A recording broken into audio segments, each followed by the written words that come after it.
Mesdames, Messieurs, bonsoir. Heureuse de vous retrouver pour un autre rendez-vous du savoir.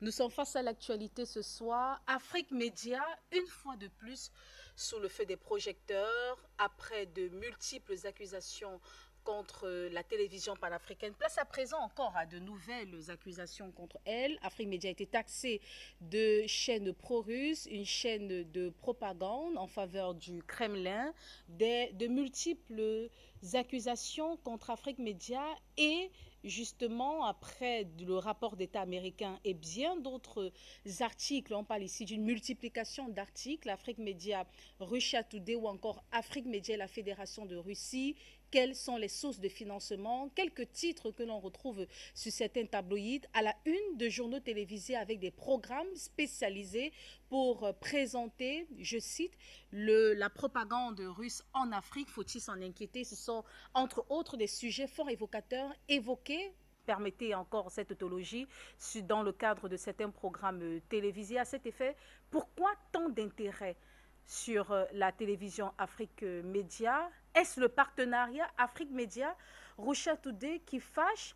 Qu'est-ce qui pourrait fâcher dans un partenariat axé exclusivement sur le partage de contenu audiovisuel? Mesdames, Messieurs, un autre sujet au cœur de ce programme, c'est le conflit en Ukraine avec cette sortie du ministère de la Défense russe, une sortie pour souligner le fait que la localité de Blogadatne a été libérée et à cet effet, quels enjeux géopolitiques? Et pour en parler ce soir, des experts de haute facture. Monsieur Sylvain de Bogo, bonsoir. Madame, bonsoir à toute l'Afrique, bonsoir à tous ceux qui nous regardent. Et je dis du courage à Afrique Média. Et nous sommes là pour participer au rendez-vous du savoir. Renouvelé de vos savoirs présents ce soir, Monsieur Sylvain de Bogo. Vous êtes analyste politique. On n'oublie pas autant pour moi un internationaliste. Monsieur Gamal Abina, bonsoir. Bonsoir à toutes et à tous. Merci pour l'invitation encore une fois. Et puis effectivement, soutien renouvelé pour la chaîne et contre la censure tout simplement. Merci d'être là, Monsieur Gamal Abina, notre habitué des plateaux d'Afrique Média, on va le dire ainsi. Monsieur Adrien Boquet, bonsoir. Activez votre micro. Monsieur Adrien Boquet, vous avez la parole. Bonsoir et bienvenue. Heureuse de vous retrouver. Alors, le temps de permettre à Monsieur Adrien Boquet de tout mettre en place pour assurer une bonne communication avec nous. Voilà, la réalisation nous fait des grands signes. Monsieur Adrien Boquet, bonsoir et bienvenue. Heureuse de vous retrouver. Bonsoir à tous, je suis très heureux d'être avec vous ce soir et on va un petit peu remettre les points sur les i par rapport à tout ce qui s'est passé avec Afrique Média et j'ai pas mal d'infos pour vous, donc c'est encore avec grand plaisir. Merci d'être là, Monsieur Adrien Boquet. Vous êtes ancien militaire, aujourd'hui journaliste indépendant de guerre. Vous êtes actif du côté du Donbass dans le cadre justement de vos différentes investigations. Merci une fois de plus d'être là et nous aurons sur ce plateau, ici au siège même de la télévision panafricaine, Monsieur Jonathan Batengene qui est sociopolitiste, mais également un écrivain, un historien, Monsieur Henri Diabaté Mandeng, qui ces deux invités de haut vol seront également de la partie dans un court instant, le temps de permettre aux différents invités voilà, de bien s'installer. On va commencer par vous, Monsieur Adrien Boquet. On parle bien sûr des multiples accusations concernant Afrique Média. On parle même d'un financement de la part de la Fédération de Russie à l'endroit d'Afrique Média et le partenariat Afrique Média Russia Today qui fait couler beaucoup d'encre et de salive. Vous qui êtes dans le Donbass et lors de vos différentes interventions, de vos différentes sorties médiatiques, vous avez évoqué le fait de participer très souvent ou alors de collaborer avec Russia Today. Aujourd'hui, un partenariat axé exclusivement sur le partage des contenus. Est-ce un péché, comme le soulignent certains panafricanistes? Alors absolument pas. Déjà, je voudrais déjà signaler que on s'y attendait tous. C'est-à-dire que cette affiliance que vous êtes en train de mettre en place avec Russia Today, Malheureusement, on savait que ça allait réagir du côté de l'Occident, c'est une certitude. On ne savait pas quand, on ne savait pas comment. Maintenant, on le sait. Moi, effectivement, je collabore avec Russia Today depuis des mois. Je reste indépendant, mais je travaille régulièrement avec eux. C'est tout simple, hein. Moi, je réalise mes documentaires et mes investigations, et Russia Today, des fois, sont intéressés donc par mon travail et donc du coup récupèrent mon travail, mes exclusivités ou mes informations. Ils me font également intervenir exactement comme sur votre média en tant qu'expert. Ça, c'est la première chose. Moi, ayant travaillé et en travaillant avec eux, je peux vous confirmer que c'est un média indépendant, c'est un média qui laisse, on va dire, tout le monde parler, mais c'est surtout l'un des seuls médias qui permet à des journalistes comme moi, qui à première vue serait très compliqué à mettre à l'antenne, le font quand même. Ils n'ont pas peur de le faire. Donc déjà, ça, c'est à souligner. Comme l'avait précisé le président de votre chaîne, Russia Today partage énormément les valeurs d'Afrique Média par rapport justement à la vraie information et justement évite cette censure que fait l'Occident ou cette orientation de l'information. Je vais vous donner un exemple très simple. Vous êtes au courant que j'étais reparti en France au mois de juillet et que je suis passé dans tous les médias, notamment BFM TV, le fameux média qui vous a accusé il y a quelques jours.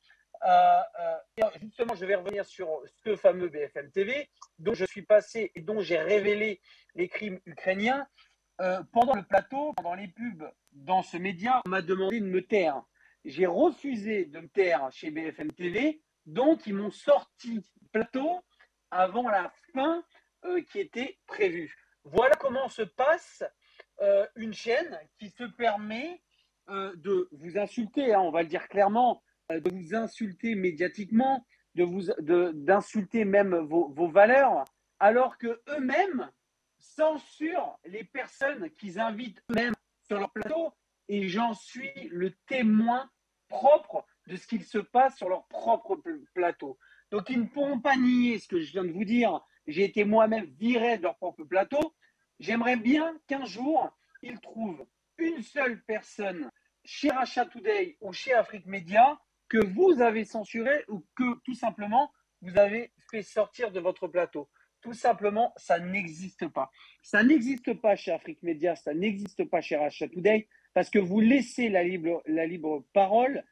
Si quelqu'un n'est pas d'accord, il a le droit de ne pas être d'accord et de le dire. D'ailleurs, vous avez souvent invité des personnes vous-même qui étaient contrairement à l'encontre de vos standards ou tout simplement sur ce que vous disiez. Donc, ça montre ça. Voilà. Malheureusement, il ne faut pas s'étonner de ces attaques. Je dirais même qu'il faudrait les ignorer. Moi, je souhaite ce partenariat avec Afrique Média et Russia Today parce que vous êtes un média qui vous ressemble énormément. Je pense que l'un à l'autre, vous pouvez énormément vous apporter par rapport justement à cette force. Et alors, vous avez posé une question qui est très simple tout à l'heure. Pourquoi cet acharnement sur Afrique Média? C'est très simple. Afrique Média, vous arrivez à toucher plus de 250 millions d'Africains. Ce sont vos chiffres. Vous arrivez à toucher plus de 250 millions d'Africains, donc en gros de personnes. Quelle chaîne peut se valoriser de réussir à avoir une notoriété de plus de 250 millions de vues et de personnes? Vous êtes l'un des seuls, et on va se le dire, l'un des premiers médias africains. Et bien sûr, l'Occident voit le danger, la France voit le danger par rapport à ça, c'est-à-dire une affiliation avec une chaîne russe, une chaîne, donc la première chaîne d'Afrique qui s'affile officiellement avec une chaîne russe. Pour eux, ça serait terrible, c'est-à-dire ça serait un enfer, ça serait terrible. Il faut parler crûment, hein, il faut se le dire. Mais moi, je favorise, moi je vous dis bravo, je dis encore bravo au directeur d'Afrique Média d'avoir aussi comment dire, le courage de le faire, parce que j'ai pu apprendre en interne qu'il y avait eu pas mal de menaces qui avaient été faites. Je ne sais pas si vous allez être autorisé à en parler, mais moi j'en parle en tant qu'indépendant. Je sais qu'il y a eu des menaces qui ont été faites sur les dirigeants d'Afrique Média, sur même certains politiques qui sont en lien avec Afrique Média. Vous vous rendez compte? Certains sont allés jusqu'à menacer donc certains dirigeants politiques qui sont en lien d'Afrique Média pour dissuader la direction et le directeur d'Afrique Média de signer avec RT. Vous vous rendez compte? Donc là, on est encore dans la pure manipulation occidentale, on va dire, d'interdire justement ou d'empêcher au maximum cette affiliation. Moi, j'espère de tout cœur que cette affiliation va avoir lieu et en tout cas, vous pouvez compter sur moi pour vous aider et continuer à vous apporter les informations en direct du Donbass. Voilà, je pense que j'ai fait le tour. Je ne vais pas refaire. Je pense que mes collègues là, qui attendent la parole ont pas mal de choses aussi à dire. Je pense que j'ai dit le principal. Moi, en tout cas, je souhaite, si le directeur d'Afrique, je pense qu'on regarde aujourd'hui, qui tiennent vraiment bon. Toute la rédaction qui est derrière, tenez bon également. Je sais la pression que vous subissez actuellement. Je suis au courant de tout ce qui se passe. Vous, en tant que présentatrice, je vous félicite aussi de tenir bon. Voilà, tenez bon, faites cette affiliation. Vous en sortirez que plus fort et on sortira justement des informations vraiment véritables, sincères. Donc bravo, tenez bon et moi je fais vraiment mon soutien à 100% et vous pouvez compter sur moi par rapport à ça. Encore merci d'aller jusqu'au bout.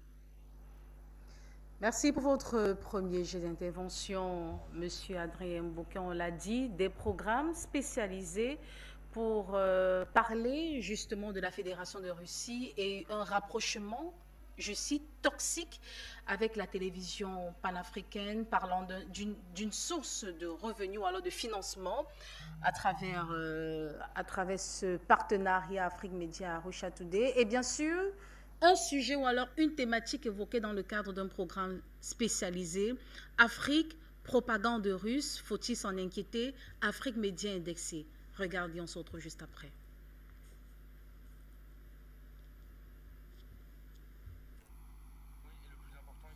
Afrique Média, c'est une chaîne d'info continentale très importante sur le continent africain. Il revend, tenez-vous bien, 220 millions de téléspectateurs sur le continent. Et il y a moins d'un mois, ils ont annoncé un partenariat avec Russia Today. Regardez le bandeau en bas de l'écran, ça a le mérite d'être clair. Partenariat Afrique Média RT, la fin de la propagande mensongère occidentale. Regardez ce qu'ils diffusent à l'antenne. On vous a fait un petit best-of. Vladimir Poutine, c'est le tsar de la Russie, mais actuellement aussi c'est une grande star en Afrique. Parce que la France nous fait consommer des informations manipulées. Mais à un moment donné, vous retrouvez l'OTAN aux portes de la Fédération de Russie, c'est-à-dire en Ukraine. Et on veut vous faire comprendre que le méchant, c'est la Russie. Je pense que derrière l'Ukraine, les Occidentaux font une guerre par proxy. Parce que pour défendre le nouvel ordre mondial de Soros, de Schwab et de Bill Gates. Le nouvel ordre mondial. Et des médias nationaux, mais aussi continentaux à l'échelle du continent sont contrôlés par les Russes. Oui, le plus important, il s'appelle Afrique Média. C'est une chaîne d'info continentale très importante sur le continent africain. Il revendique, tenez-vous bien, 220 millions de téléspectateurs sur le continent. Et il y a moins d'un mois, ils ont annoncé un partenariat avec Russia Today. Regardez le bandeau en bas de l'écran, ça a le mérite d'être clair. Partenariat Afrique Média RT, la fin de la propagande mensongère occidentale. Regardez ce qu'ils diffusent à l'antenne. On vous a fait un petit best-of. Vladimir Poutine, c'est le tsar de la Russie, mais actuellement aussi c'est une grande star en Afrique. Parce que la France nous fait consommer des informations manipulées. Mais à un moment donné, vous retrouvez l'OTAN aux portes de la Fédération de Russie, c'est-à-dire en Ukraine. Et on veut vous faire comprendre que le méchant, c'est la Russie. Je pense que derrière l'Ukraine, les Occidentaux font une guerre par proxy. Parce que pour défendre le nouvel ordre mondial de Soros, de Schwab et de Bill Gates. Le nouvel ordre mondial. Et vous venez de suivre là un petit bout ou alors morceau choisi d'une émission spécialisée qui parlait justement de la propagande russe, faut-il s'en inquiéter, indexant Afrique Média d'un rapprochement douteux, toxique avec la Fédération de Russie et évoquant même une source de financement venant de la Fédération de Russie qui puisse, autant pour moi, permettre à Afrique Média d'exister. Alors, Monsieur Jonathan Batengene, bonsoir, bienvenue. On va directement entrer de plein pied dans ce sujet. Pourquoi tant d'intérêt autour de la télévision panafricaine? Bon, vous avez vu, il y a la reconnaissance d'un leadership sur le plan médiatique actuellement. Hein. Ils sont dépassés, ils sont tout à fait aux abois. C'est des médias qui n'ont plus d'audience. Ils commencent d'abord par affirmer la notoriété d'Afrique Média. 120 millions de téléspectateurs, eux-mêmes n'ont pas pu remettre en question les chiffres. Ça veut dire ce que ça veut dire pour bien tous les panafricanistes qui sont dans le combat. Ils doivent savoir que nous avons le leadership en matière d'écoute désormais. Nous avons réussi à mettre à terre tous ces vuvuzela de la désinformation et du mensonge. Nous avons réussi à mettre en déroute toute la propagande de l'Occident qui consistait à toujours raconter des contre-vérités sur des faits avérés et à donner une information tronquée qui était essentiellement construite dans le sens de la déstabilisation, dans le sens de la construction géopolitique d'une hégémonie occidentale. Donc, c'est tout ça, c'est tous ces ingrédients qui amènent l'Occident à s'attaquer au principal pilier de l'information véritable, c'est-à-dire Afrique Média. Afrique Média n'est pas seulement pour l'Afrique le média de la vérité, c'est également la voie par laquelle les résistances locales en France, on a vu ici intervenir des acteurs qui sont marginalisés, ils sont même quelquefois occultés des médias mainstream, surtout de ce média de propagande mensongère, qui est ce média qui a fait de la publicité à Afrique Média. Donc, ils sont occultés là-bas, les gilets jaunes, ces acteurs de la résistance française sont occultés et ils trouvent leur voie ici à Afrique Média.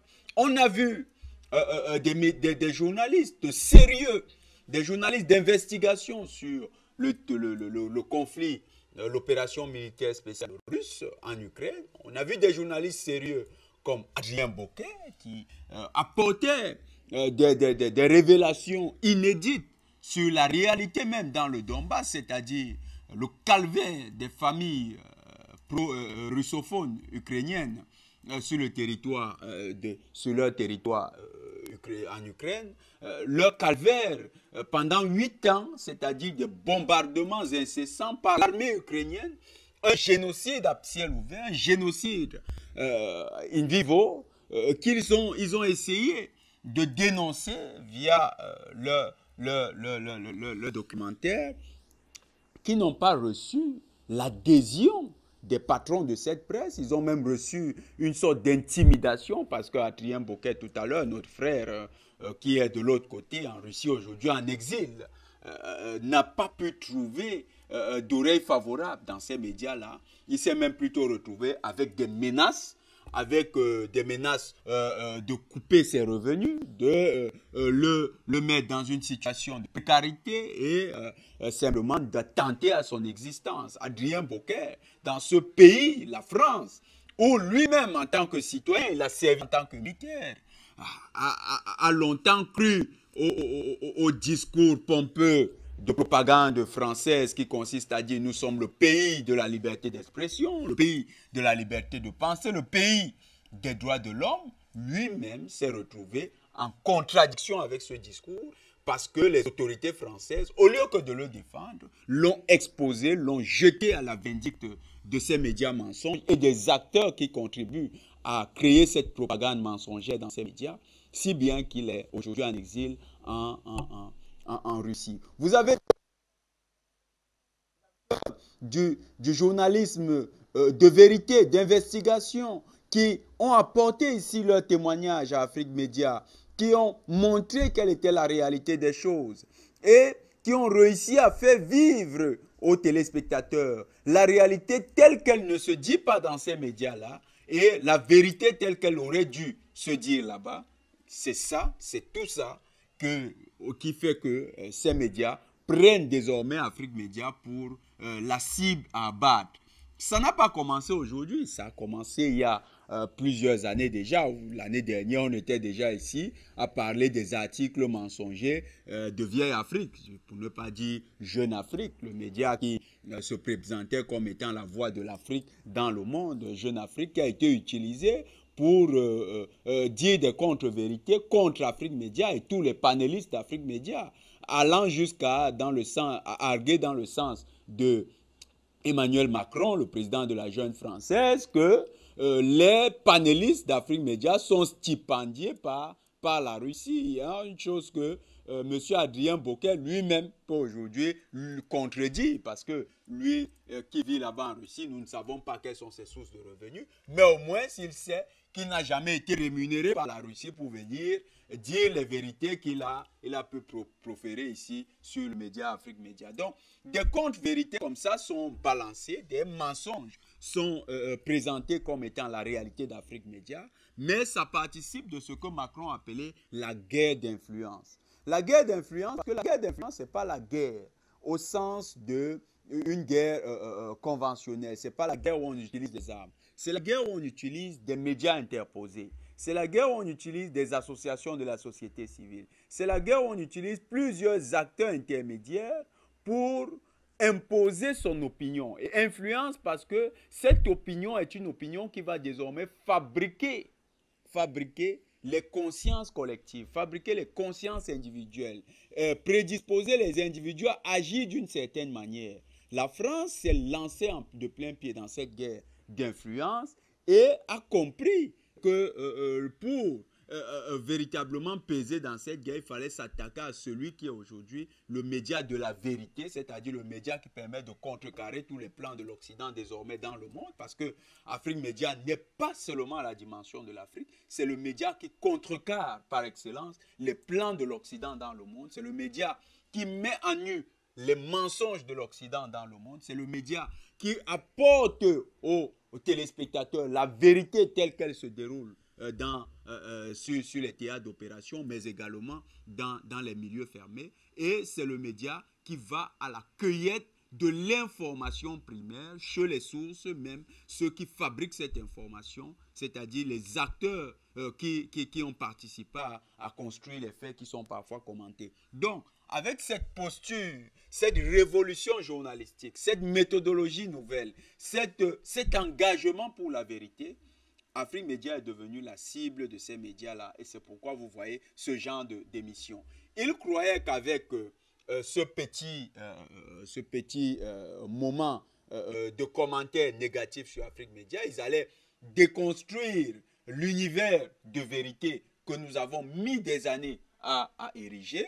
Et ils se sont cassés la figure parce que ça a fonctionné à contresens. Parce que au lieu que d'affecter Afrique Média, vous avez aujourd'hui toute une opinion qui n'était pas informée du travail majestueux et du travail titanesque que capables les journalistes d'Afrique Média qui ont commencé à s'y intéresser et qui commencent à découvrir via les archives numériques les vérités qui ont été distillées par ces plateaux-ci et qui finalement commencent à comprendre qu'ils étaient enfermés dans une bulle. Ils ont fait quelque chose qui est bien pour nous, c'est qu'ils ont révélé au public français qu'il y a une chaîne de vérité et que cette chaîne, c'est Afrique Média. Alors, Monsieur Gamal Abina, je préfère continuer avec Monsieur Sylvain de Bogou pour revenir avec Monsieur Gamal Abina concernant des sanctions, pas seulement, ou alors des accusations, pas seulement d'Afrique Média, mais de RT France. On vous a vu sur un des plateaux de RT France. On va revenir avec vous, hein. On va revenir là-dessus avec vous, Monsieur Gamal Abina. Le temps de prendre Monsieur Sylvain de Bogou pour revenir sur une position de certains panafricanistes. Alors, ces accusations contre Afrique Média, ces panafricanistes appellent cela, je cite, une messe de médias mensonges dont l'évangile du jour est Afrique Média. Quelle est votre grille de lecture au regard de ces multiples articles publiés sur la toile, la presse en ligne, les journaux télévisés, des programmes spécialisés pour dire Afrique Média, Fédération de Russie, une seule et même voix? Merci, madame. Merci à tous ceux qui sont là avec moi. Ça ne nous étonne pas. Ce qui se passe ne nous étonne pas. Parce qu'au départ, la France avait utilisé ces esclaves de maison comme Alassane Dramane Ouattara pour arrêter Afrique Média. Pour arrêter Afrique Média, aller relever de grosses sommes pour tenter de corrompre les journalistes et le patron même d'Afrique Média. Donc, ces esclaves de maison ont échoué lamentablement, ont échoué, et la France et l'Occident se rendent compte que la chose, c'est-à-dire Afrique Média qu'ils avaient minimisée, est en train de réveiller la conscience des Africains et de tous ceux qui aiment l'Afrique réellement et de tous ceux qui parlent véritablement de liberté et d'indépendance. Alors, qu'est-ce qu'il faut faire désormais? Il faut tout mettre de son côté pour noircir, pour ternir l'image d'Afrique Média. Malheureusement, cela ne marche pas. Et donc, il faut passer, en tout cas, à la grande vitesse qui est ces articles, ces accusations, ces émissions de télé et de partout. Il faut rappeler que c'est grâce à Afrique Média, un seul fait que je cite ici, grâce à Afrique Média, que nous avons su, lorsque cette crise en Ukraine a commencé, lorsqu'on a vu, c'est grâce à Afrique Média qu'on a vu le traitement réservé aux Africains qui étaient là-bas en tant que simples travailleurs en Ukraine, en tant qu'étudiants, et qu'on empêchait de sortir. C'est encore Afrique Média qui a exposé la vraie face des journalistes occidentaux qui disent qu'ils ne pensaient pas qu'une guerre pouvait se passer entre eux. Ils pensaient toujours que c'était chez les autres, c'est-à-dire chez les Africains, ou bien ceux qu'ils appellent les sous-peuples. C'est Afrique Média qui a exposé cela. Vous voyez, ces journalistes-là, américains, français, partout, c'est Afrique Média qui les a exposés. Et donc, aujourd'hui, ils ont le dos au mur. Il faut fabriquer, comme le dit le grand écrivain Noam Chomsky, il faut fabriquer un consentement autour de ce qui se passe, autour de la relation que Afrique Média est en train de développer, est en train de mettre en place avec Russia TV. Parce qu'ils ont peur. Il faut essayer de toujours accuser l'autre. Le malheur vient de l'autre. Ils sont dans... C'est eux. L'Occident et leurs journaux, ce sont eux qui sont dans le chemin le plus droit. Il faut les écouter. C'est eux qui détiennent la vérité. C'est eux qui sont la mesure de toutes choses. C'est ce qu'ils veulent démontrer. Malheureusement, aujourd'hui, en dénonçant Antigriffe Afrique Média comme la chose ou bien la main noire de la Russie en Afrique, l'Occident s'expose. L'Occident éveille. C'est-à-dire c'est l'effet contraire. L'Occident est en train d'éveiller la conscience de ces populations qui ont été toujours maintenues dans le mensonge, dans la propagande mensongère. Aujourd'hui, en soulignant que Afrique Média est devenu quelque chose de mauvais sur le continent africain ou bien dans le monde, mais leur propre population commence à s'interroger. Nous avons des collègues qui s'interrogent. Nous avons des collègues auxquels on envoie les émissions d'Afrique Média. C'est cela. Donc, tous ceux qui sont en train d'entreprendre, nous disons que c'est un coup d'épée dans l'eau. C'est un coup d'épée dans l'eau parce que Afrique Média, en s'associant, en collaborant par exemple avec Russia TV, c'est pour avoir plus d'expérience, plus de nouvelles, plus de vérité. Et c'est ce que nous voulons. La France aurait-elle accusé Afrique Média s'il y avait partenariat entre Afrique Média et une chaîne de télévision française ou bien anglaise ou encore américaine? Je ne pense pas. Au contraire, ils allaient soutenir cette liaison. C'est parce ils voient en Afrique Média la télé qui les expose, qui expose leurs mensonges. Et ils voient que c'est là que les Africains viennent s'exprimer librement et que même des Européens comme André Boquet viennent s'exprimer librement et exposent en tout cas ce qui se passe en Occident et partout dans le monde entier. C'est cette vérité qu'ils ne veulent pas voir. Ils ne veulent pas voir cette télévision qui a cette liberté et qui accueille tout le monde, même les enfants de la rue. Tout le monde, en tout cas, vient s'exprimer. Mais leurs spécialistes, leurs universitaires qui sont derrière leurs vitres teintées et qui parlent des autres nations sans preuve, qui insultent les autres peuples sans preuve, ils voudraient qu'on les écoute. Leurs conseillers en communication qui ne quittent jamais leur chaise, mais qui font du copier-coller, ils veulent qu'on écoute cela. Mais aujourd'hui, la vérité est là. Afrique Média a percé l'abcès et le pu du mensonge déjà développé depuis des décennies par les Occidentaux à travers leurs médias, ce pu du mensonge est en train de s'écouler. Et c'est ce qui fait peur. Ça fait peur à l'Occident et ça fait particulièrement peur à la France qui veut maintenir les Africains et Afrique Média, en tout cas hors d'état de nuire, anti-griffe. Pour votre intervention, M. Sylvain de Bogo.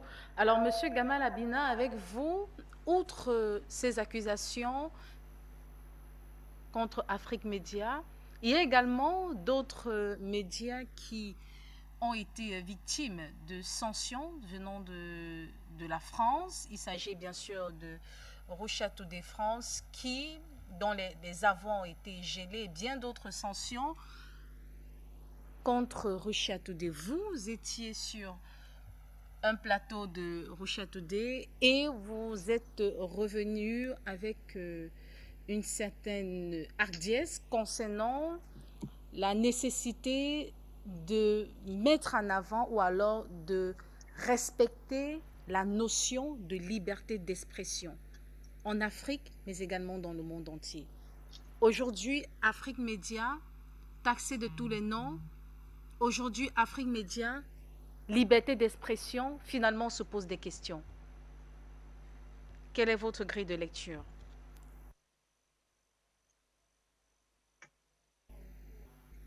Activez votre micro, monsieur Gamal Abina. Activez votre micro.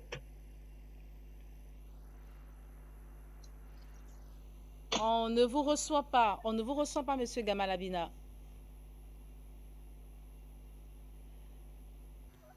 Essayez. Voilà.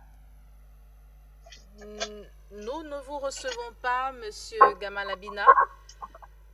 Nous osons croire que... Voilà. Monsieur Gamal Abina, vous avez la parole.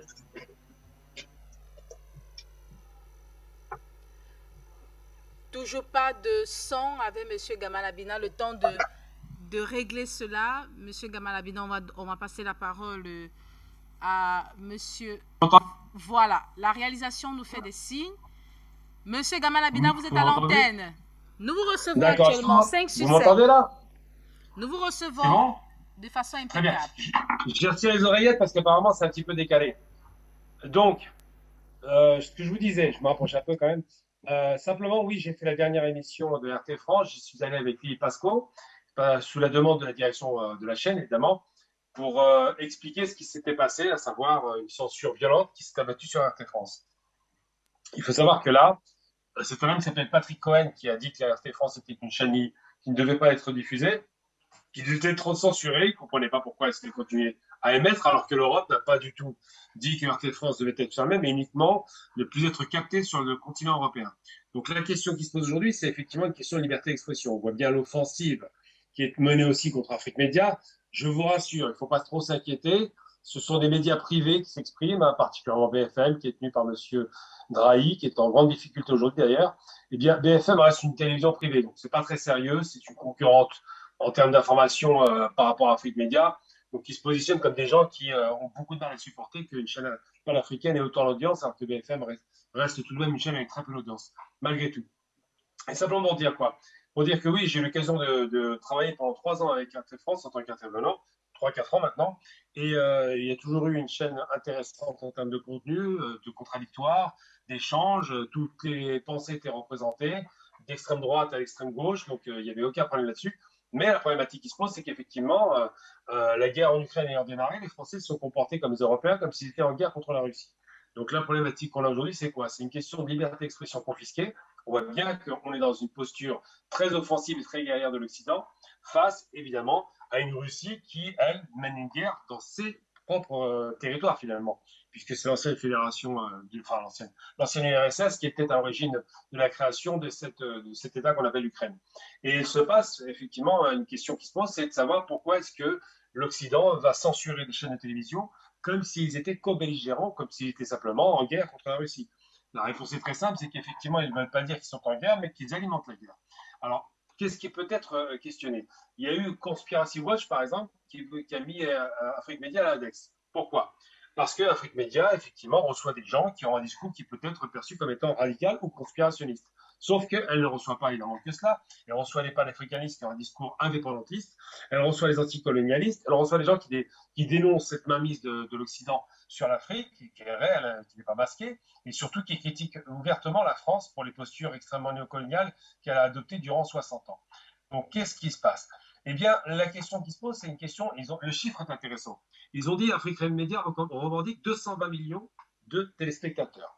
Alors, évidemment, ils pourraient moquer ce chiffre s'ils ne voyaient pas le résultat en termes de trafic sur Internet, en termes d'abonnement sur la page YouTube qui est quasiment 700 000 abonnés, en termes d'abonnement sur la page Facebook, on parle de millions d'abonnés. Donc, c'est vrai que ça les inquiète parce qu'une telle audience par rapport à une BFM, petite chaîne très maigre, avec un schéma économique, avec ce qu'on appelle donc un modèle économique instable, puisque ça coûte très cher de faire des chaînes d'information et ça ne rapporte pas grand-chose, eh bien, elle le voit comme un concurrent inquiétant pour ses parts de marché. Donc là, on parle bien de business et en même temps, on parle de posture néocoloniale. Donc, ce qui les agace, c'est effectivement au plus haut point, c'est qu'une chaîne africaine indépendante, qui ne se soumet pas, c'est clairement pas les postures de soumission, donne un discours qui n'est pas le leur. Leur discours de propagandiste qui consiste à dire que la France est un pays merveilleux, généreux, qu'elle ne fait pas la guerre, qu'elle ne massacre pas les gens, qu'elle ne spolie pas les richesses. Eh bien, ce discours ne peut pas être entendu parce que quand on voit bien, quand le type intervient, il met à l'index quoi? Un discours anti-France. Mais au nom de quoi on aura un discours pro-France, sachant le résultat, malheureusement, des 60 années où la France est partie, c'était catastrophique pour l'Afrique. Il y a des interventions, des coups de barbouze, des assassinats politiques, des déstabilisations, des guerres quasiment civiles organisées. Ce sont des réalités que la France parfaitement est au fait de cela. Jacques Chirac l'avait dit. L'Afrique a permis à la France de rester riche. Et évidemment, quand on laisse un pays riche, ben, le pauvre, il reste pauvre. C'est un classique. Donc oui, j'ai eu l'occasion de discuter avec Russia Today. Je travaille aussi avec Russia, donc Today France et RT France. Je travaille avec RT Arabique, qui est toujours actif, et tant mieux. Je travaille évidemment ma chaîne nationale algérienne AL24 News, et j'ai eu l'occasion de recevoir effectivement le rédacteur en chef, Jérôme Bonnet, à AL24 News, et il a eu l'occasion hier soir de s'exprimer pendant 25 minutes sur les questions effectivement concernant la censure. Maintenant, ce qu'on doit poser comme question, c'est lorsque le Mali, l'Algérie avant le Mali, et puis évidemment le Burkina dégage les chaînes, les organes de propagande français du Mali, ils présentent toujours ça comme de l'information, mais ça reste de la propagande, c'est ne pas avoir français, évidemment. Eh bien, ils ne supportent pas, ils vous crient « Oh, attention, les censeurs sont de retour ». Alors que lorsqu'ils vont censurer de façon violente et inadmissible RT France, alors que l'Europe n'a pas parlé de censure, mais de suspension, donc ils auraient dû pouvoir avoir accès à leurs fonds pour continuer à travailler, comme le dit le texte européen de loi qui était produit après la saisine de la Cour européenne de justice, ils ont dit « On ne vous interdit pas de travailler, vous ne devez pas diffuser en Europe ». Eh bien, ils ont outrepassé ce texte, ils sont autorisés à donc geler leurs avoirs pour ne pas pouvoir payer le personnel et les techniciens, et encore moins les journalistes, faire en sorte qu'il n'y ait plus de présence de RT France en France. On sait que M. Macron a beaucoup de mal avec cette chaîne, puisqu'ils ont couvert les gilets jaunes et que ça l'a dérangé, ça l'incommode. On sait que les mouvements sociaux violents sont en train de démarrer en France, et on se rend bien compte qu'effectivement, la censure d'une chaîne comme celle-ci arrange évidemment le gouvernement français, mais pas seulement. Après, les postures pro-guerre qu'on voit en Occident qui sont très inquiétantes, au lieu d'apporter la discussion, de faire de la médiation et de calmer la tension entre l'Ukraine et la Russie, ils alimentent en armement et en propagande. Évidemment que ça ne va pas dans la même direction. C'est un bras de fer qui n'a aucune chance d'être remporté, mais tout de même, ils le font. Donc moi, j'ai envie de dire simplement, oui, il y a une question de censure, elle est évidente, puisque ces pays se positionnent comme des pays en guerre. Oui, ils cherchent à invectiver Afrique Média, parce que, encore une fois, c'est un média pas l'africain, donc il ne va pas parler à un pays, mais à toute l'Afrique, et bien quand un pays parle à toute l'Afrique, eh bien, il va évidemment avoir un impact retentissant. Et ces tentatives de mettre à l'index Afrique Média, que ce soit un site comme Conspiracy Watch ou BFM, je vous rassure, ça va pas bien loin. En vérité, ce qui les inquiète, c'est le nombre de personnes touchées par un discours alternatif. Et là où on doit se poser des questions, c'est pourquoi sont-ils inquiétés par des médias qui ne tiennent pas leur discours de propagande à eux, et sont-ils inquiétés par les médias qui pourraient tenir un discours de contre-propagande? Simplement parce que leur propagande n'est pas bonne. Parce que dans les faits, on peut raconter des histoires, mais en vérité, sur le terrain, on voit bien qu'il y a un problème. Qu'il y a une détestation de l'armée française quand elle se déplace en Afrique, qu'il y a des morts, qu'il y a des guerres civiles qui sont provoquées par des interventions magiques en Afrique. Hein. Je ne vais pas donner le nom de pays qui ont été détruits par ces interventions. La Somalie n'existe plus, la Libye n'existe plus. On peut en rajouter des tonnes et des tonnes. On voit bien la RDC quand même. Et rappelons-le, c'est important. RDC République qui a été martyr pendant plus de 20 ans maintenant, il y a plus de 10 millions de morts. Tout le monde s'en fout. C'est ça la réalité. Bizarrement, les Français, on ne les entend pas pour parler de ça. Ça ne les intéresse pas. Tant qu'ils peuvent exploiter les réserves, les richesses extraordinaires que recèle le sous-sol de la RDC, on peut tuer des gens, ça ne dérange pas. Eh bien oui, c'est vrai que ce discours alternatif pose problème. Il y a parfois quelques excès dans Afrique Média, il y a quelques personnes qui s'emportent, qui ont tendance à avoir un discours extrêmement colérique, ça arrive, l'émotion est là, c'est vrai. Mais il n'en demeure pas moins que, en dépit de l'émotion, le fait accablant, c'est que cette émotion, si elle existe, c'est qu'il y a bien un problème. On ne peut pas détester une personne gratuitement. Il y a bien des raisons pour lesquelles on a un problème avec les anciennes puissances coloniales en dehors de la barbarie de la colonisation. Et de rappeler simplement, tout le monde se souvient de Nantes, le port de transfert des esclaves nord-africains, on ne l'a pas oublié ça. Tout le monde se souvient des millions de personnes tuées par la colonisation. Tout le monde se souvient du pillage et de la destruction pendant 60 ans des économies africaines organisées, c'est planifié. Donc c'est vrai que quand l'ancienne puissance coloniale entend des vérités, ça l'énerve, on le sait. Mais en vérité, il ne faut pas s'en inquiéter. Si on vous montre du doigt, et si la chaîne est montrée du doigt et que les intervenants sont montrés du doigt, c'est bon signe. Ça signifie que l'audience commence à être sérieuse, que ça commence à être pris en considération et qu'effectivement, l'idée panafricaniste auquel moi, en tant qu'Algérien, j'adhère, parce que l'Algérie est ultra panafricaine, eh bien cette idée est positive et permettra d'avoir, j'espère, plus tard, des interconnexions entre Africains. Après, la question russe est périphérique. Il faut se rappeler que pendant 20 ans, ils ont attaqué les Chinois qui trouvaient comme néocoloniaux en Afrique parce qu'ils investissaient. Donc ça, c'est des questions simplement d'empire colonial qui perd de son précaré, qui perd de sa superbe et qui perd même maintenant les moyens de sa puissance en termes de communication, donc de propagande, vis-à-vis d'un continent qui a toujours cru qu'il faisait meilleur, qu'il faisait bon vivre en Occident, alors que ce n'est pas vrai. Aujourd'hui, l'Afrique se construit, elle a une croissance moyenne de 5% par an. Les peuples africains commencent à être fiers de leur propre territoire, de leur propre culture, et il faut continuer à développer cette image, ce soft power qui est essentiel, tout en dénonçant que ça doit être fait, les interventions parfaitement inadmissibles de la France. Il n'y a pas besoin de France en Afrique, qu'elle se débrouille elle-même avec ses propres problématiques. Mais c'est vrai que si la France arrivait avec une collaboration, une vraie volonté de co-développement, on pouvait discuter, ça n'est pas le cas. Donc, il ne faut pas trop s'en inquiéter. Là, on parle d'organes privés qui avec l'Afrique Média. Ça ne va pas bien loin en vérité, mais il faut continuer sur la voie de la communication, de l'explication, de la critique et de la construction et de l'apaisement des cœurs et des esprits, parce qu'effectivement, là où il y a une violence qui est faite, elle existe cette violence, il y a toujours une réaction émotionnelle forte qu'il faut maîtriser. C'est ce que j'ai envie de vous dire simplement ce soir. Moi, je suis très en colère, évidemment, par rapport à la censure que RT France subit. Ça ne m'a pas empêché de les recevoir à la radio, à la télévision, un peu partout, pour faire entendre la voix de ces différents journalistes. Encore récemment chez vous, c'est Samantha Ramsamy qui a pu s'exprimer pendant 2 heures et je vous en remercie. Et il ne faut pas hésiter à continuer à donner la parole à des gens qui veulent donner un peu plus d'informations et un peu moins de propagande. Merci pour votre intervention, Monsieur Gamal Abina. Et parlant bien sûr de RT France, dimanche dernier, dans le cadre du programme Géopolitique internationale, une présentatrice vedette de cette chaîne de télévision est passée sur les antennes d'Afrique Média. Question de revenir sur les sanctions qui pèsent contre ce média. Regardez et on se retrouve juste après. Dans le vif du sujet avec vous, chers invités, en attendant bien sûr qu'Adrien Boquet et le professeur François Ndegué nous rejoignent tout à l'heure dans les discussions pendant l'échange. Alors commençons avec ce musulman. Samantha, je commence avec vous sur cette question de RT France. Certains s'indignent du fait qu'au-delà seulement de la menace que cela peut représenter d'ores et déjà pour la presse dans toute la France, cela peut également avoir des conséquences sur le plan politique, médiatique et même, pourquoi pas, sur le plan géopolitique, compte tenu peut-être des raisons qui ont poussé à ce musulman. Qu'est-ce que vous en pensez? Alors, ce qu'il faut souligner, c'est que nous sommes victimes à RT France d'une censure sans précédent en France, mais quand même au sein de l'Union européenne. Et peut-être même au-delà. Parce que je crois qu'en France, la seule chaîne qui a été interdite, souvenez-vous, c'était en 2004, et c'est la chaîne libanaise Al-Manar, une chaîne réputée proche du Hezbollah, et qui avait été sanctionnée à l'époque par le CSA, l'organe de régulation des médias en France, qui s'appelait encore CSA, c'est l'actuel ARCOM. Cette chaîne, elle avait été sanctionnée pour des programmes jugés antisémites. Il faut quand même le souligner, RT France n'a jamais été sanctionné par l'ARCOM, et cela depuis son lancement en 2017. On était quand même surveillés comme le lait sur le feu. Il n'y a eu aucune sanction prise à notre encontre, alors que c'est vrai, l'État français nous accuse et certains médias nous accusent de véhiculer la propagande russe sans avancer aucune preuve. En réalité, lorsqu'il y a eu le déclenchement du conflit par la Russie en Ukraine, donc au niveau de l'Union européenne, il a été décidé de suspendre la diffusion d'RT France au sein de l'espace européen.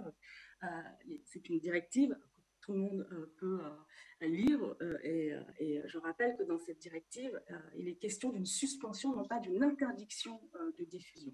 Et cette suspension, elle est effective selon cette directive le temps de ce conflit. La reprise de la diffusion, elle est conditionnée, hein, c'est indiqué dans cette directive, elle est conditionnée au traitement de l'information qu'RT France pourrait avoir à la fin de ce conflit, le traitement de l'information, par exemple, au niveau européen. Mais il est bien précisé également, et ça c'est quand même très important, que rien n'empêche les journalistes et la chaîne RT France de poursuivre ses activités, c'est-à-dire de produire le contenu, de réaliser des interviews, et c'est ce que nous avons fait après la suspension de notre chaîne. C'est vrai qu'on s'est arrêté quelques semaines et on a repris la production des contenus au mois de mai. Donc, on a produit des programmes, on a travaillé sur la grille, et puis on arrive à la fin de l'année et il y a donc un 9e paquet de sanctions qui sanctionne donc la Russie, des entités russes, dont la chaîne, dont la maison mère d'RT France, RIA Novosti. Ces sanctions, c'est quoi? C'est le gel des avoirs justement de ces entités russes. Et lorsque cette sanction elle tombe à la fin de l'année, nous ne sommes pas particulièrement inquiétés à ce moment-là. Il faut quand même rappeler qu'RT France, c'est une société de droit français.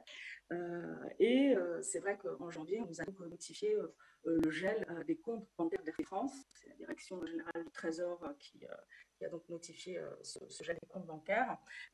La direction générale du Trésor qui est sous tutelle du ministère des Finances et de l'Économie.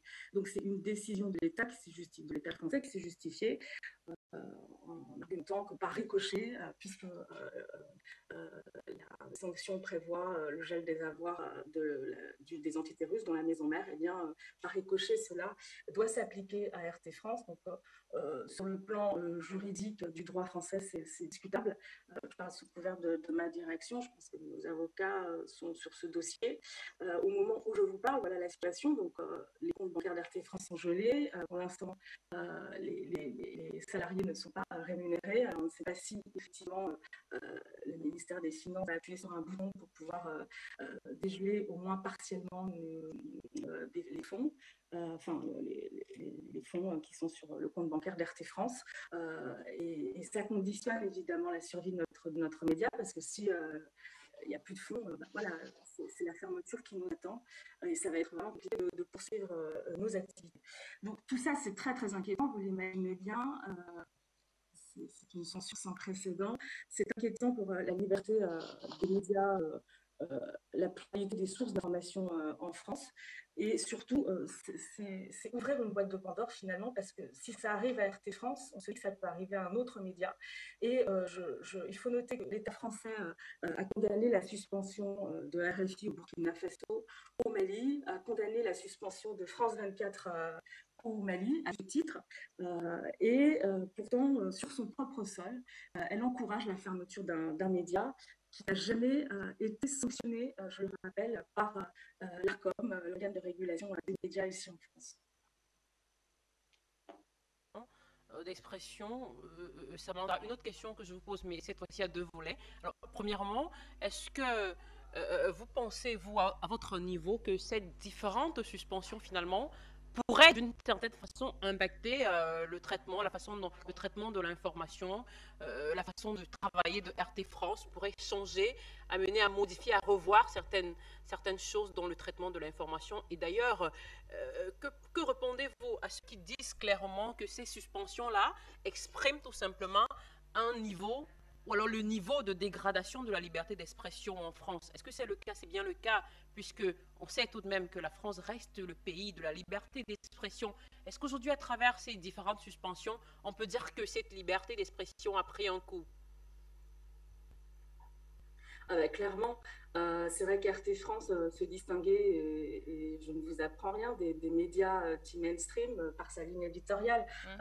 C'est évident qu'on était perçu comme un média alternatif, avec une ligne, voilà, un média aussi d'opposition, hein. On n'est pas le seul média en France à avoir cette ligne, mais c'est vrai qu'on s'est quand même distingué. Je pense que la chaîne a frappé un grand coup lorsqu'elle s'est intéressée au mouvement des Gilets jaunes, alors qu'aucun média finalement ne s'y intéressait. On nous a même moqué lorsque la chaîne envoyait des reporters couvrir cet événement avec des casques, etc. Et puis les semaines qui ont suivi, on s'est aperçu que finalement tous les médias mainstream suivaient notre mouvement. Donc oui, c'est un coup dur de toute façon à la liberté d'expression, parce que qu'est-ce qui se passe finalement? On supprime un média, on tente de supprimer un média comme RT France, ça veut dire que il reste quoi au final? C'est peut-être le début d'une longue série, hein, on ne sait pas, parce que quand on discute avec des confrères qui ont des médias en ligne, voilà, des web TV, c'est aussi des médias alternatifs qui participent à la pluralité des sources d'information en France. On s'aperçoit que finalement, voilà, c'est compliqué aussi pour eux parce qu'ils ne sont pas dans la ligne macroniste. Il est clair que la décision qui a été prise au niveau européen de suspendre notre diffusion, c'est une décision politique, tout comme la dernière décision de bloquer les comptes bancaires d'RT France au motif du 9e paquet de sanctions qui vise la Russie, qui vise la maison mère d'RT France, alors que nous sommes une société de droit français. Oui, ça pose beaucoup de questions. Et évidemment que la liberté d'expression, la liberté des journalistes est en danger. Alors, je ne sais pas si les médias mainstream ont vraiment conscience, en fait. C'est ça qui est très, très grave.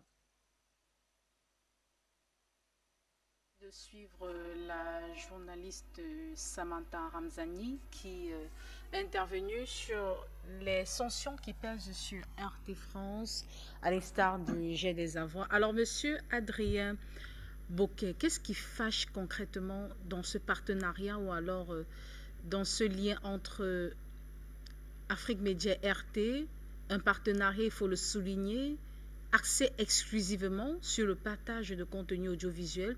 Qu'est-ce qui fâche? Est-ce le partenariat ou alors le média avec lequel le partenariat a été signé?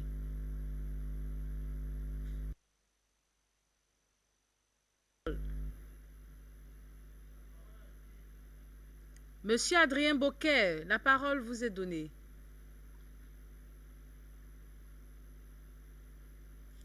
Oui, vous m'entendez? Nous vous recevons, monsieur Adrien Boquet, allez-y. Oui, j'ai eu un petit problème de son. Pouvez-vous juste répéter la question, s'il vous plaît? Merci. Alors aujourd'hui, il faut le souligner, le partenariat Afrique Média RT qui a été souligné dans ces différents programmes télévisés, il faut le rappeler, c'est un partenariat qui est axé exclusivement sur le partage de contenu autant pour moi, audiovisuel. Qu'est-ce qui fâche véritablement? Est-ce le partenariat ou alors le média avec lequel le partenariat a été signé? Alors, je pense tout simplement les deux. Mais je tiens à rappeler ce que je vous ai dit tout à l'heure et ce que mon camarade M. Abina a dit tout à l'heure.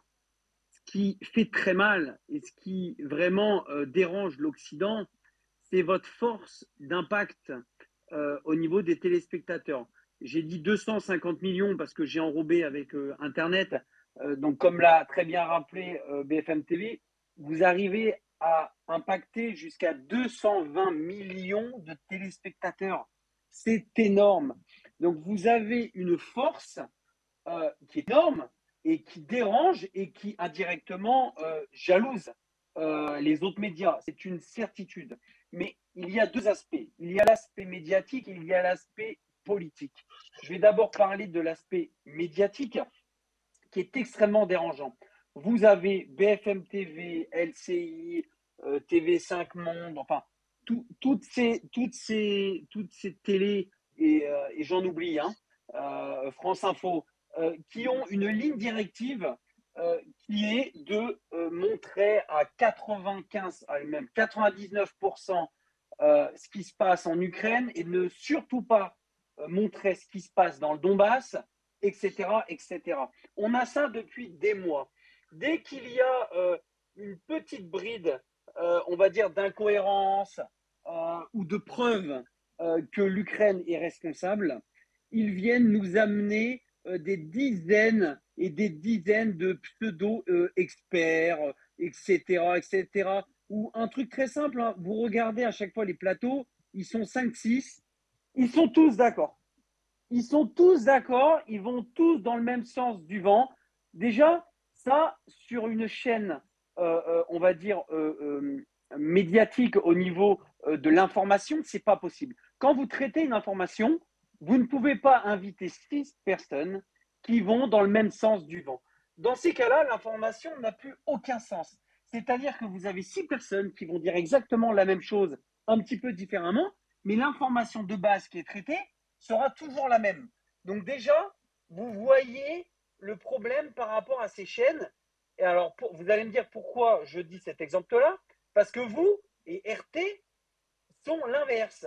C'est-à-dire que je vais prendre Russia Today. Russia Today, quand ils font un plateau, ils ne vont pas prendre 6 personnes qui vont dire exactement la même chose dans le même sens. C'est-à-dire qu'il y aura toujours au moins un ou deux contradicteurs ou un ou deux personnes qui vont venir amener une contradiction ou un élément où on va pouvoir se poser la question de la certitude ou non, etc., etc. C'est ça un média libre, c'est ça un vrai média d'information.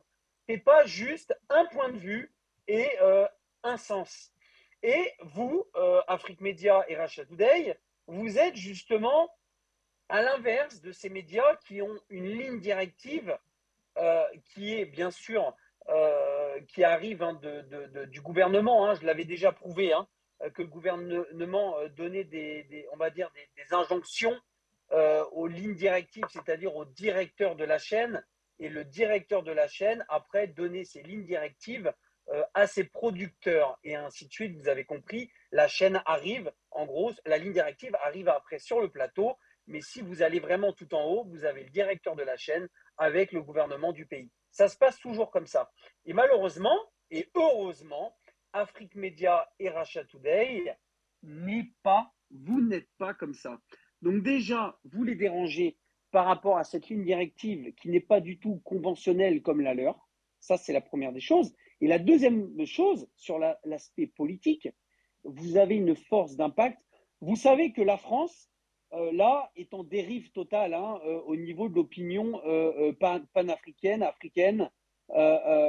Les Africains ont de plus en plus de mal avec les Français. On va se le dire, hein, je vais vous parler crûment. Je ne vais pas défendre l'indéfendable. Les Africains savent vraiment ce qui s'est passé par rapport en Centrafrique, par rapport au Mali. C'est bien pour ça qu'aujourd'hui, ils demandent à d'autres pays que l'armée africaine parte. Tout ça, ce n'est pas pour rien. C'est qu'il y a eu un engrenage qui a été fait. Et cet engrenage, c'est comme une roue qui est en train d'accélérer de plus en plus en Afrique. Je ne vais pas dire anti-français, mais anti-colonisation française, anti-occupation française, du moins militaire.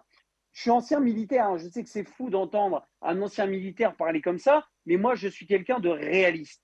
Je sais ce qui se passe, je connais l'histoire de l'Afrique, donc ce qui se passe en Afrique actuellement si vous voulez, ne me choque pas, tout simplement. Ce qui devait arriver arriva, si vous voulez. On va parler clairement. Et là, si vous voulez, la France essaye, comme bien que mal, d'essayer de récupérer les Africains comme ils le peuvent, alors qu'ils sont en train de vraiment de creuser un fossé entre l'Afrique et la France. Et là, je vais parler pour la France, ils sont en train de voir que si la France, entre guillemets, perd Afrique Média, qui est un média africain, panafricain, qui touche plus de 220 millions de téléspectateurs, ce qui est énorme, hein, ce qui est un chiffre énorme, non seulement ils savent qu'ils sont en train de perdre cette audience, mais ils sont en train de voir cette audience qui bascule vers, si vous voulez, la population et une rédaction russophone. Donc c'est horrible. Pour les Français, c'est pas possible. C'est une horrorisation par rapport à ça. Voilà, mais c'est malheureusement la réalité. C'est un petit peu le monnaie, comme je pourrais dire, on ne récolte que ce qu'on sème, pour parler clairement. Malheureusement, si la France n'était pas justement partie sur une ligne directive médiatique, on va dire, orientée, peut-être que Afrique Média aurait proposé, on va dire, une affiliation avec une chaîne française. Mais Afrique Média est assez intelligent, est assez ouvert pour comprendre qu'une affiliation avec une chaîne française qui ne dit pas la vérité et qui ne dit pas, on va dire, et qui bloque la vérité, cela n'est pas possible. Donc tout simplement, Afrique Média s'est rendu compte que du côté d'RT, c'était l'inverse justement des médias français, c'est-à-dire qu'il y avait la libre expression de l'information. C'est tout. Il ne faut pas aller plus loin que ça. Afrique Média a choisi le libre choix de l'information et malheureusement, ce n'est pas sur les médias français, mais c'est sur les médias russophones. Et ça, c'est la réalité. Si quelqu'un ne veut pas s'en rendre compte, il suffit de regarder Russia Today pour se rendre compte de l'information. Comparez BFM TV à Russia Today. Vous allez voir tout de suite l'information, comment elle est présentée, comment elle est surtout, on va dire, dans les dialogues présentée, comment les personnes présentent l'information, comment elle est dirigée, et vous verrez tout de suite que Afrique Média ne veut pas de cette ligne directive où on va vous imposer cette information. Afrique Média veut garder cette information libre, et encore une fois, je vous en félicite, mais il ne faut pas s'étonner que Afrique Média aille vers Russia Today. Et je vais terminer sur ça, excusez-moi, c'était un petit peu long. Effectivement, comme je vous l'ai dit, je sais qu'il y a des menaces qui pèsent sur Afrique Média pour vous empêcher de vous affilier sur une chaîne, on va dire, russophone. Mais tout simplement, il faut surtout rappeler de ce qui vient de se passer en Afrique par rapport à l'Occident ou la France. L'Occident a... c'est-à-dire que quand Afrique Média va signer le contrat officiel rattachant Afrique Média à Russia Today, ça sera le coup de grâce, si vous voulez, par rapport à la perte médiatique que la France et l'Occident avaient encore sur les panafricains.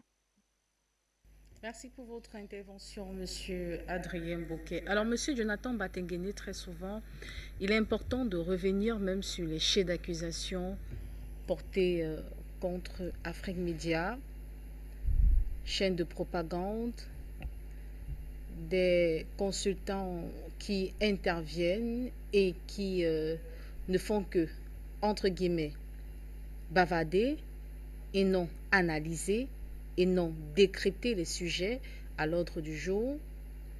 Afrique Média qui fait dans du sensationnel pour attirer les Africains.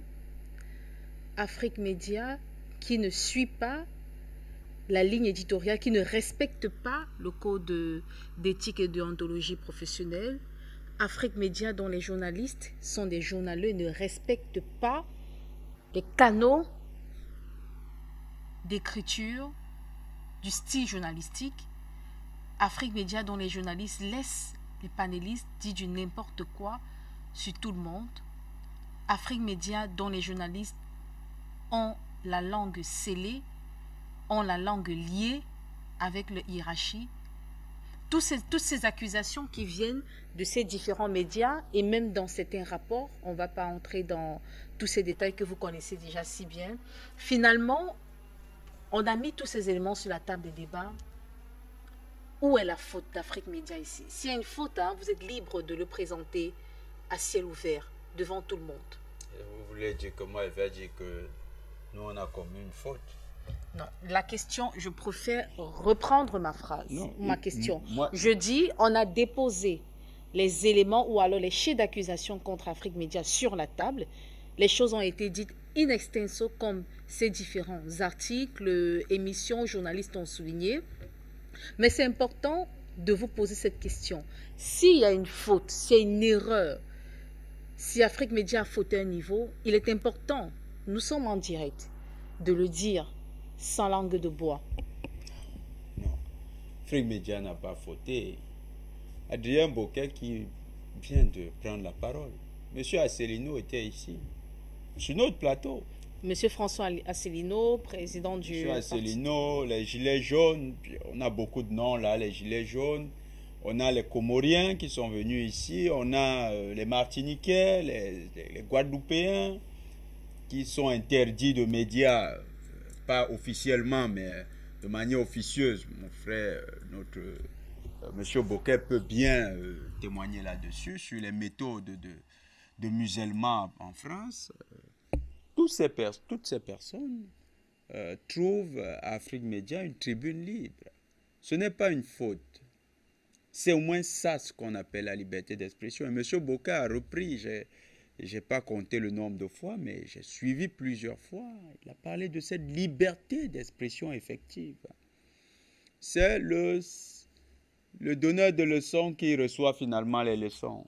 En fait, prenons le cas de cette chaîne, ce petit média français qui s'exprimait sur le cas d'Afrique Média. Quand je dis petit média, il n'y a rien de méprisant, c'est sa dimension. Quand vous regardez l'audimat, on fait 220 millions, eux, ils ne sont pas sûrs d'avoir 5 millions de téléspectateurs. Quand on a traité la question de la Covid, Madame Capine, la Covid, nous avons dit, il y a toute une spéculation mondiale qui fait foi comme étant la science. Et cette spéculation est basée sur des intérêts capitalistiques, des intérêts d'argent, de rentabilité. Et cette spéculation laisse croire que les pseudo-solutions qu'elle préconise sont des éléments, des avatars de l'humanité. Et pourtant qu'il s'agit essentiellement d'institutionnaliser les tares et les vices au niveau de solutions dans les pays. On a, par exemple, dénoncé le discours de Ghebreyesus, le directeur de l'OMS, qui disait qu'en Afrique, il y aurait des morts à l'appel. Est-ce que l'histoire ne nous donne pas raison concernant rien que d'abord la déclaration de M. Ghebreyesus? Y a-t-il eu des morts à l'appel en Afrique? Non. Pourtant, ce petit média qui s'exprime avec une audience tout à fait nationale et très contiguë, ce média à longueur de journée alimenter la propagande OMC Covid avec un discours aligné sur celui de l'État stipendié de la France par les États-Unis, parce que la France n'est plus qu'une petite colonie états-unienne. Donc, ce média a repris ce discours, faisant venir des pseudo-experts. Moi, je ne parle pas du professeur qui tous les jours reçoit des cacahuètes sur les réseaux sociaux, parce qu'on lui rappelle quand même qu'il a été un de ces pseudo-experts sur la question de la Covid. Il était leur expert attitré. Je ne parle pas des généraux et prétendus experts de l'Union soviétique qui viennent nous raconter de tout et de rien dans ce même média. Et pas seulement là, même également dans ceux qui ont une meilleure audience que lui. Donc, vous avez tout ce discours qui ne répond même pas au canon du journalisme. Parce que ce qu'ils font, c'est de la propagande. De la pure propagande. Comment est-ce qu'ils ont vérifié que, par exemple, les vaccins anti-Covid étaient véritablement efficaces, du moins les pseudo-vaccins? Comment est-ce qu'ils ont vérifié cela? Comment est-ce qu'ils ont réussi à avoir la certification que ces pseudo-vaccins n'allaient pas poser de problème? Comment est-ce qu'ils ont réussi à prendre fait et cause pour le pass vaccinal, qui aujourd'hui est considéré comme la pire aberration qui ait pu être proposée dans les solutions de lutte contre la COVID-19 ou bien dans les dispositifs de lutte contre la COVID-19? Comment ces médias se sont-ils alignés là? C'est eux le problème, c'est eux qui doivent être mis en question, c'est eux qui sont d'ailleurs aujourd'hui dans la vindicte populaire. Quand vous allez dans les réseaux sociaux, c'est ces médias-ci, c'est leurs noms qui reviennent. Et les populations, d'ailleurs, ont appelé ce média, moi je ne veux pas le caricaturer, hein, mais je reprends ce qu'ils disent. Ils ont caricaturé en disant BF merde. BF merde. C'est eux qui disent ça, les téléspectateurs de ces chaînes. Moi, ils ne les regardent pas. Mais leurs téléspectateurs disent qu'ils sont de la merde. Pourquoi les téléspectateurs en arrivent à un tel dégoût et qui regardent un peu le narratif des téléspectateurs d'Afrique Média et de leurs? Les leurs sont dégoûtés. Qui, dans le cas d'espèce, enfreint la déontologie et l'éthique journalistique? N'est-ce pas eux? N'est-ce pas eux? Sur le cas de l'Ukraine et de la Russie, ces médias servent à longueur de journée des contes vérités à leur population. On leur dit, la Russie va perdre, la Russie n'a plus de missiles. Ils ont dit ça. Depuis le mois d'avril, ils disent que la Russie n'a plus de missiles. Est-ce que c'est vrai que la Russie n'a plus de missiles? Quand ils le font, c'est dans quel code déontologique? Ils se fient à quel code déontologique? Eux, les grands donneurs de leçons. Ils se fient à quel code déontologique? Ils disent que la Russie vraiment est dans une mission illégitime, illégale, est en train d'envahir l'Ukraine. Voilà, M. Adrien Bocquet, qui a mené des investigations sur le terrain. Il y a Anne-Laure Bonnel, qui était sur le terrain également, qui ont mené des investigations. Ils rentrent avec les données frais, disent non. La France a manqué à ses engagements, l'Allemagne aussi. Ils étaient garants des accords de Minsk et ils apportent tous les éléments sur leur plateau là. Anne-Laure Bonnel, on a commencé à lui dire non, non, non, non, non, non, non, non, non, non, il faut arrêter. Le même plateau là, il y avait une reporter dernièrement, c'était même pas Anne-Laure Bonnel, elle était en pleine émission. Et quand les Ukrainiens ont tiré avec les chars, on lui demande, est-ce que c'est les Ukrainiens? Elle dit, oui, oui, oui, c'est les Ukrainiens. Elle dit, non, non, non, non, c'est les Ukrainiens. Elle dit, oui, c'est les Ukrainiens. On coupe immédiatement. Ces gens-là, ils connaissent ce qu'on appelle la déontologie. C'est des médias de propagande. Tout ce qu'ils font, c'est de la propagande. Et en plus, même, ils font de la propagande à un second niveau. Parce que le niveau même premier de la propagande, c'est les États-Unis. C'est les États-Unis qui formulent les thèmes de la propagande. Eux, ils sont des petits colporteurs de nouvelles. Ce n'est pas des médias. C'est des entités colonisées qui n'assurent que la perpétuation du discours formulé par le maître, les États-Unis. Ce genre de médias vient aujourd'hui tenter de remettre en question la véritable liberté d'expression au point de vouloir dire que l'erreur c'est chez nous. C'est quand même l'hôpital qui se moque de la charité. Non, on ne peut pas recevoir des leçons de ce genre d'entités de presse qui sont stipendiés. Savez-vous combien de personnes détiennent les médias en France, y compris ce média-ci? Ils sont 13 personnes, 13, qui détiennent la quasi-totalité des grands médias. Et celui-ci, il est effectivement détenu par une de ces 13 personnes. C'est ce genre de médias que nous voulons comparer avec des médias indépendants comme Afrique Média, qui ont refusé d'être stipendiés par la jeune française, qui ont refusé les millions d'euros de la jeune française ou 10% du budget de France 24 pour continuer à défendre une ligne indépendante. C'est ce genre de médias qui veulent nous donner des leçons. Que non. Eux, ils sont stipendiés. Eux, ils n'ont pas la liberté d'expression. Chaque fois qu'un journaliste tente de faire valoir sa liberté de temps sur ces plateaux, il est rappelé à l'ordre. Il est parfois exclu des plateaux. Il est écarté. Pourquoi? Parce que là-bas, il y a une manière de faire qui est rigide. Le discours doit être aligné sur une vision propagandiste formulée par les pays de l'OTAN. Ces médias, pendant longtemps, ont entretenu le flou sur les questions stratégiques en Afrique. Par exemple, sur le dossier du Mali. Ils font croire qu'au Mali, il y a des djihadistes qui sortent de nulle part. Les Maliens, pour ceux qui ne le savent pas, les Maliens sont pour la plupart des musulmans. Quel djihad se passerait avec des musulmans? Quel djihad? Quand vous suivez ce genre de médias, vous parlez de déontologie. Eux, ils respectent une déontologie. Quand un média prend volontairement celui de dire des mensonges et des contre-vérités à longueur de journée, vous disant qu'il y a des djihadistes au Mali, c'est du mensonge. Au Mali, il y a simplement des terroristes qui sont des mercenaires. Ces mercenaires sont entraînés, sont financés, sont formés par les forces spéciales françaises qui sont justement positionnés, qui étaient positionnés au Mali. Et c'est ces terroristes qui faisaient mal là-bas. Quand nous le disons, nous avons reçu les éléments de la part des autorités maliennes. Ils nous accusent de faire entrave ou bien de faire entorse à la déontologie. Nous qui avons les éléments, les sources primaires, je le disais d'entrée de jeu, les sources primaires, les éléments qui nous permettent de conforter une analyse ou bien de conforter un commentaire. Nos analyses, justement, ils disent que nos analyses sont biaisées. Revenons un peu aux analyses. Il y a des généraux qui vont là-bas, qui vous racontent que les Russes n'ont plus de missiles. Ces analyses-là leur viennent d'où? Ils ont la comptabilité des missiles russes. Ils ont un tableau de bord qui leur dit à quel niveau les Russes se trouvent en matière de fabrication de missiles. Ou bien les Russes demandent-ils les autorisations en France pour fabriquer leurs missiles.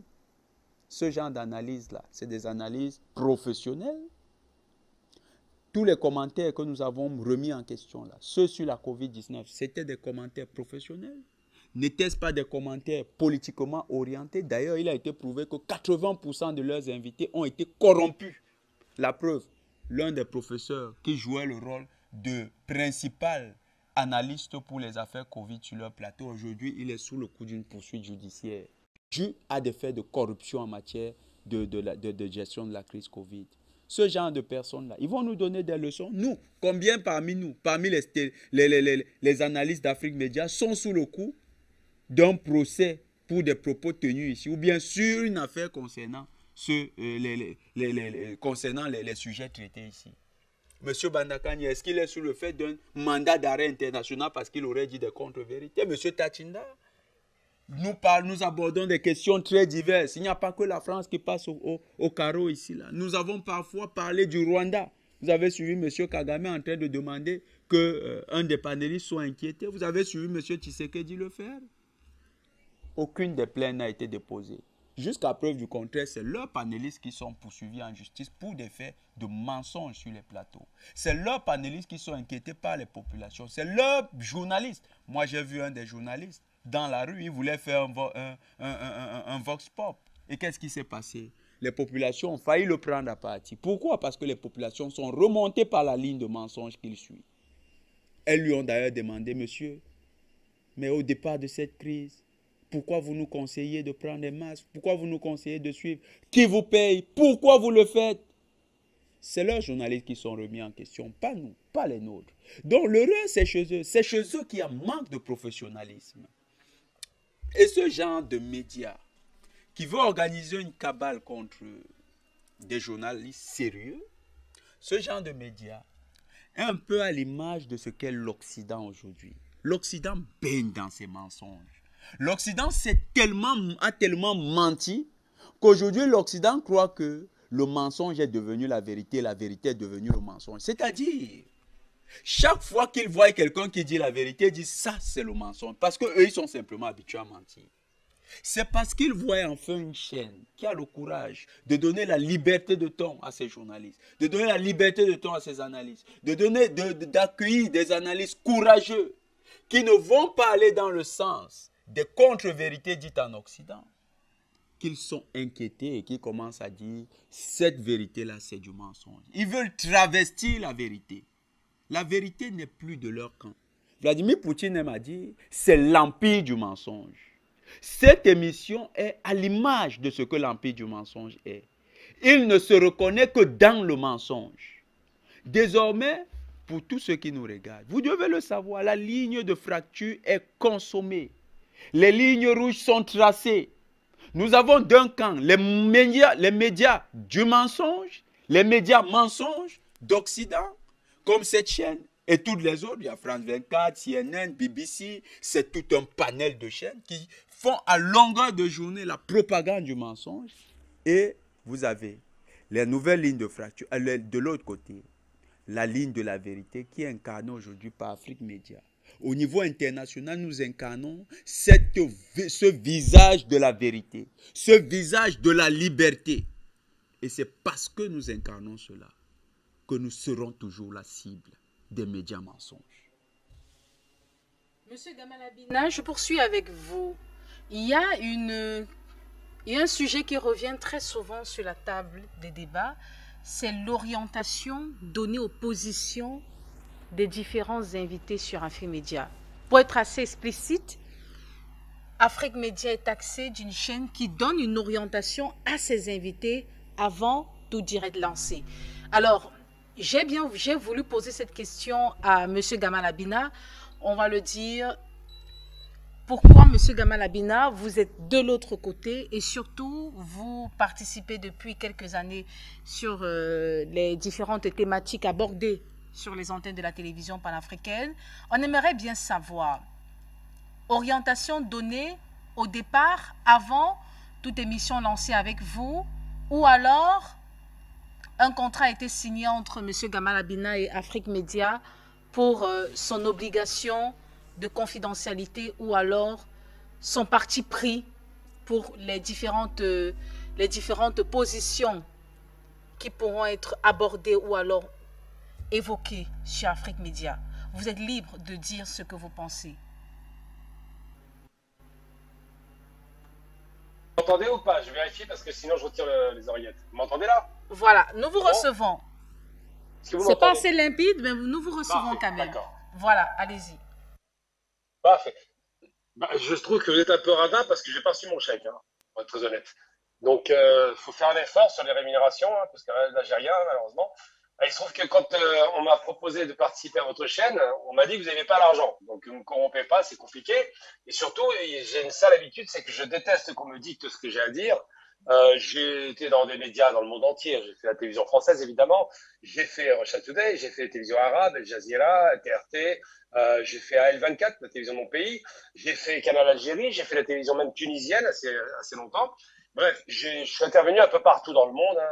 J'ai même fait la télévision japonaise, pour tout vous dire, NHK, c'est vous dire à quel point c'est difficile de faire des liens entre ces différentes télévisions. Et bien évidemment, je suis invité chez vous en tant que simple consultant, ni plus ni moins.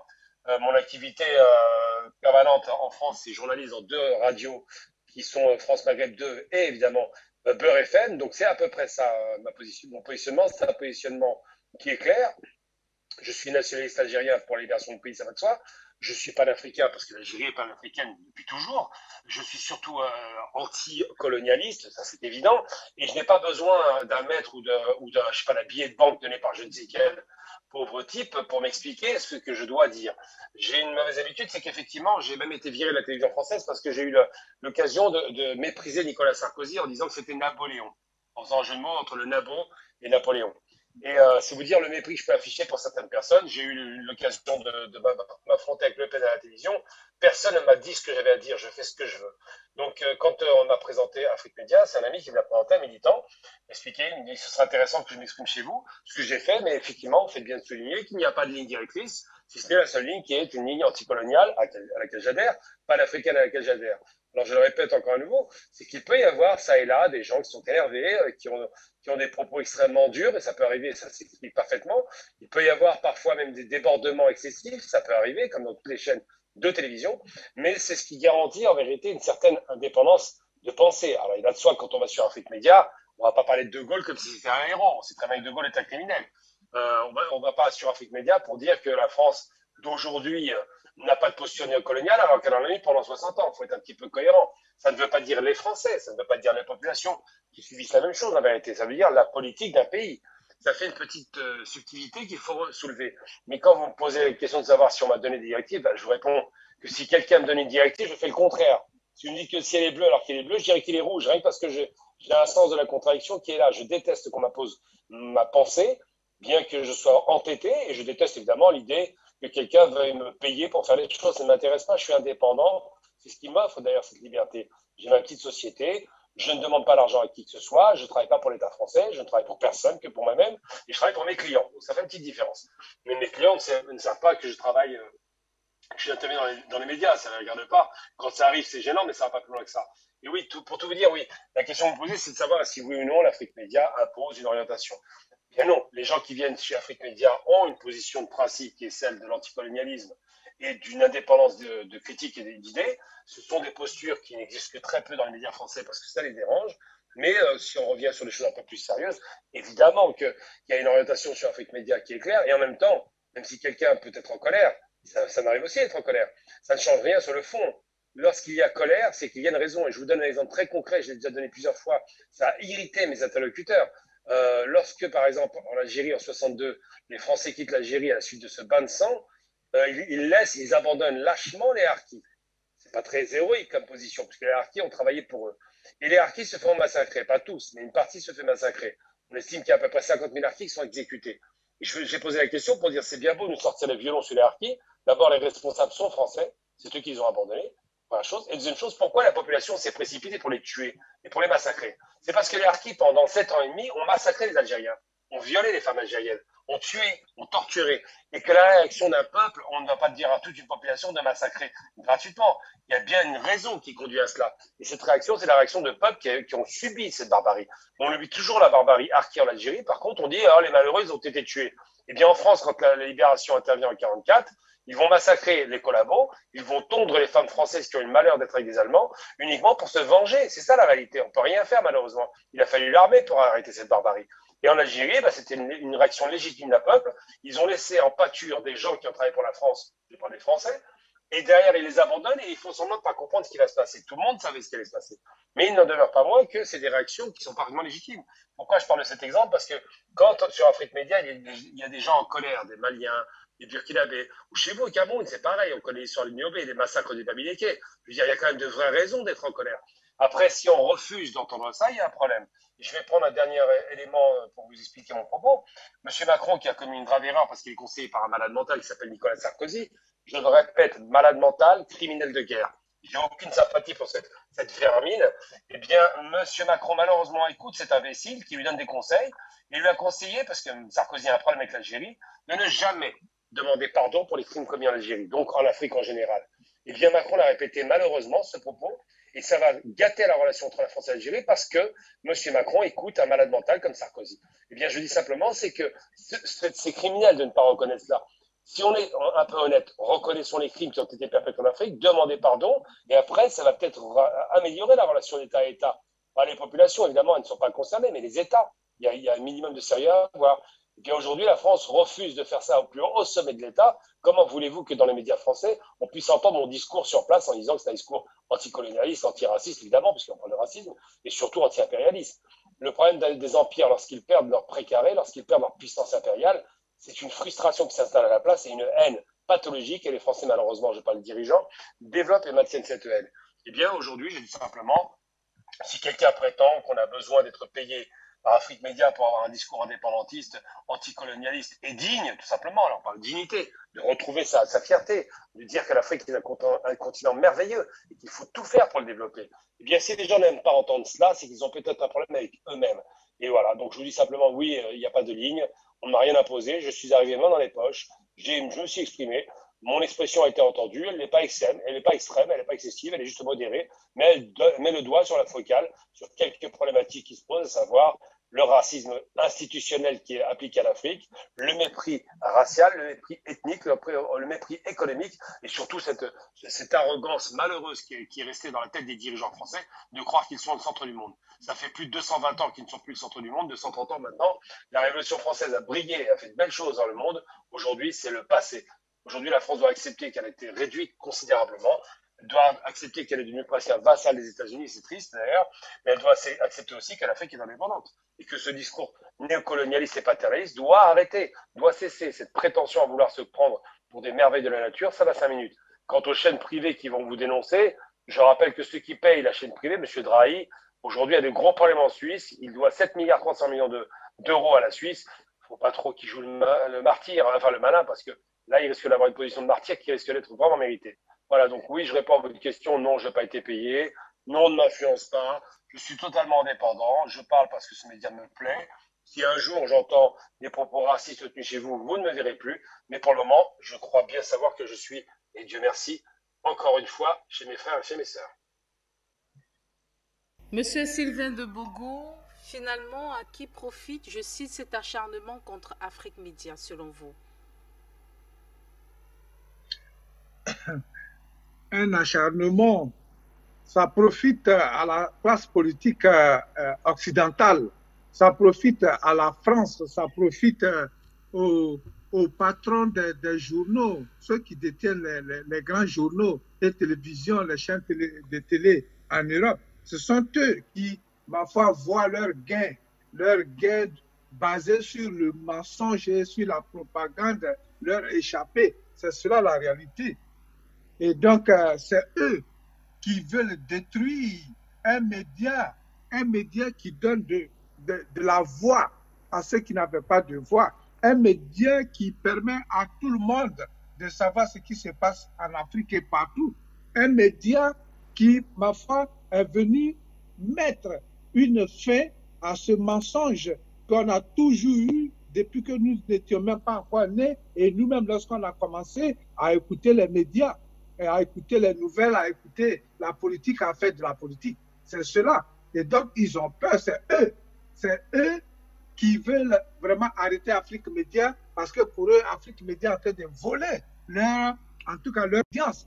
Plus de 220 millions en tout cas, qui sont accrochés aux émissions d'Afrique Média. Comprenez que c'est un abattant. C'est vraiment, ce sont des télévisions en Europe qui sont en train de battre de l'aile. Ce sont des télévisions qui sont aujourd'hui à la traîne. Et c'est ce qui fait mal à ces gens-là, qui veulent profiter en tout cas, à qui cet acharnement profite.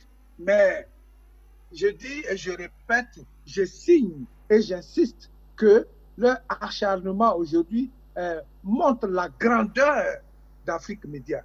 Leur acharnement met Afrique Média dans la main de leur propre population qu'ils ont toujours manipulée.